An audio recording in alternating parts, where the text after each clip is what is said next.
කාමයක් සාමාන්‍යයෙන් සත්වයකට අපි මිනිසා කියන එක අතාරිමුකෝ. සත්වය කියන හැමෝටම තියෙනවා. සත්තුන්ට ඔක්කොම ප්‍රජාභෝග කරනවනේ ඒගොල්ලෝ. එතන මේ කාමයේ කියන මේ සත්‍යයට එන්නේ ඇයි? සරල උත්තරයක් තමයි ඒකට තියෙන්නේ. ඒ සතා මේ ලෝකෙට බී වුණේ ඒ කියන කාමයේ කියන එක ඇසුරිච්ච නිසාලු. අම්මයි තාත්තයි කාමෙන් ඇසුරිච්ච නිසා තමයි ඒ විඥාණය එතනට ඇතුල් වෙලා ඒ දරුවෙක් බවට පත් වෙන්නේ. එහෙනම් ඒ දරුවගේ උප්පත්තියට හේතු වෙච්ච පළවෙනිම අකුසලේ මොකද්ද? අකුසලයක් මුල් වෙලා නම් ඉපදෙන්නේ. ඒක යාට තියෙනවද නැද්ද? ඇයි අපට ද්වේෂය අටගන්නේ?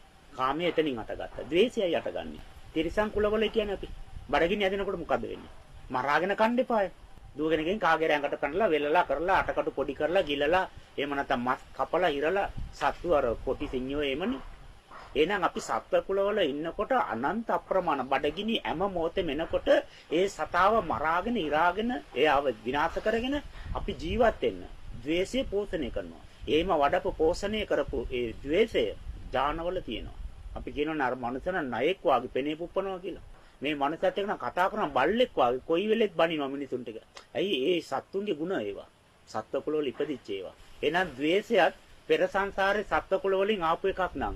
රාගයත් දෙමව්පියෝ අපේ උප්පත්තියට හේතු කරන්න පළවෙනි අකුසලයේ වශයෙන් අපට වපුරපු එකක් නං. ලෝකේ ජීවත් වෙන්න ආසයිනේ. හැමෝම ජීවත් වෙන්න ආසයි. ජීවත් වෙන්න අවශ්‍යතාවය නැකතු කරනකොට ඒවා ලං කරනකොට ලෝභය දෙනවා. දැන් කියන්නේ ලෝභ දේශ මොහ රාග කියන එක අපේ ප්‍රශ්නයක්ද? එහෙනම් අපි ඉපදීමට හේතුවක් උනේ මගේ කරගත්ත නිසා. රාගයක් ඇති වෙනකොට අතපය මොකවත් ඔල්ලන්න එපා. ඕම වාඩි වෙලා ඇස් දෙක වාගෙන එක දිහා මෙනේ කරන එක ඉරියව්වකින්වත් ප්‍රතිචාර දක්වන්න නැතුව ඉන්න. පැය කීයක් තියෙයි කියලා බලන්න. පැය දෙකක් දවසක් දවස් දෙකක් සතියක් යට ඉන්න බෑ. අපි ප්‍රතිචාර දක්වන්න නැති කිසිම කෙලෙසයක් අපෙත් එක්ක වාසය කරන්නේ නැහැ. කසාද බැඳලා ඉන්නවා නම් නෝනත් එක්ක කතා කරන්න නැතුව ඉන්න.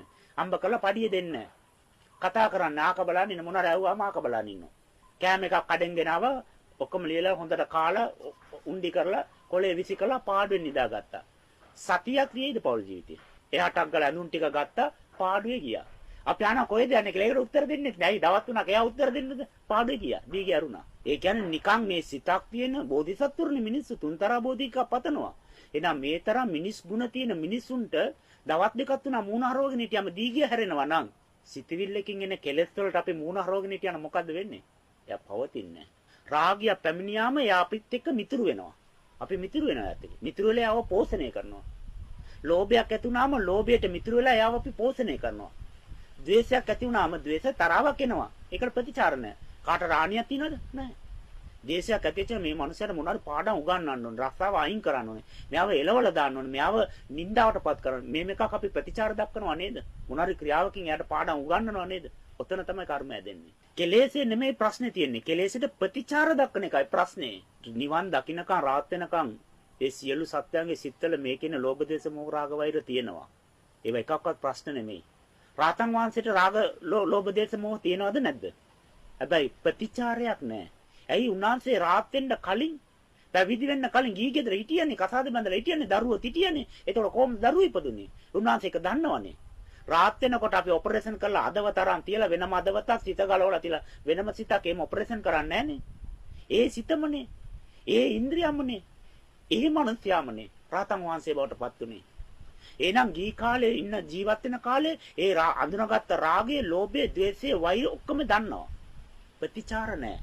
එහෙනම් අපිත් මේ සංසාරයේ ಗುಣධර්ම වඩනකොට මාර්ගය වඩනකොට කෙලෙස් වලට ප්‍රතිචාර නැති තැනට එන්න ඕනේ. කෙලෙස් මකන්නේ කොහොමද? රාත් වුණාට පස්සේ දන්නවනේ. ඇයි ඒවා අපි බුද්ධි විඳලා තියෙනවා. අපි ඒ ජීවිතවල ඉඳලා තියෙනවානේ. යාළුවෝ එක්කම එකතු වෙලා ගිහලා අර මනුස්සයලා ගැව්වේ නැද්ද? එහෙනම් ද්වේෂය පරිමාණයට අපි දන්නවනේ. පරිගන්නටි දන්නවනේ. රාත් වුණාට ඒ මතක තියෙනවා. නමුත් දැන් එහෙම එකක් වුණාම ප්‍රතිචාර නැහැ. එහෙනම් අපි මේ කෙලෙස් වලට ප්‍රතිචාර දක්වන නිසා තමයි උප්පත්තියට ඒක හේතුවක් වෙන්නේ. ප්‍රතිචාර නොදක්වා නම් ඒක ඉපදීමට හේතුවක් වෙන්නේ නැහැ. ඒක ක්‍රියා විරහිත වෙලා නැයි ප්‍රතිචාර නැහැ. මේ සරල දේ තේරුම් ගන්න බැරුව මේ සරල දේ වඩා ගන්න බැරුව තමයි මෙච්චර ඉපදෙන්නේ.